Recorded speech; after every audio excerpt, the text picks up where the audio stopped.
Bien le bonjour internet et bienvenue dans le codex des biais cognitifs. Aujourd'hui nous allons parler de l'effet IKEA.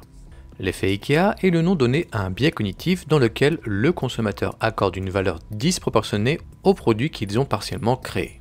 L'objet acquiert automatiquement une plus grande valeur parce qu'on a passé beaucoup de temps dessus. Bien sûr, le terme provient du nom du fabricant et vendeur de meubles suédois IKEA qui vend de nombreux produits en kit nécessitant d'être assemblés.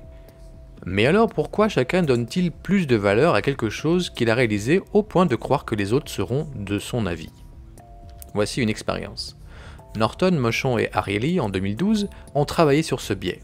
Dans cette expérience, ils ont demandé à des personnes de monter des boîtes de rangement IKEA.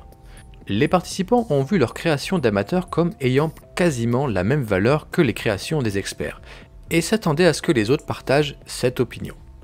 Les participants ayant construit des boîtes de rangement IKEA se déclaraient prêts à les payer 63% plus cher que ceux n'en ayant pas construites.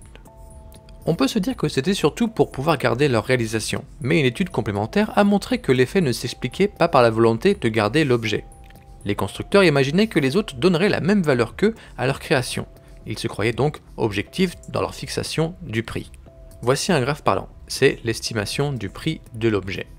D'abord, l'estimation faite par le participant en fonction d'un expert qui aurait fabriqué la même chose. Le participant valorise son travail en le montant presque jusqu'au rang d'expert. En revanche, voici une estimation d'une personne extérieure, qui a d'abord quantifié le prix de l'objet fait par l'expert versus par le participant. Bien sûr, l'estimation du prix fabriqué par le participant est beaucoup moins importante. Mais alors avec tout ça, ne serait-ce pas la clé du bonheur? Est-ce que cela ne nous rendrait pas plus heureux si l'on construisait des choses? Nous les rendrons naturellement plus attractifs et plus chers à nos yeux. Par exemple, faire une pizza maison, c'est bien meilleur que surgeler.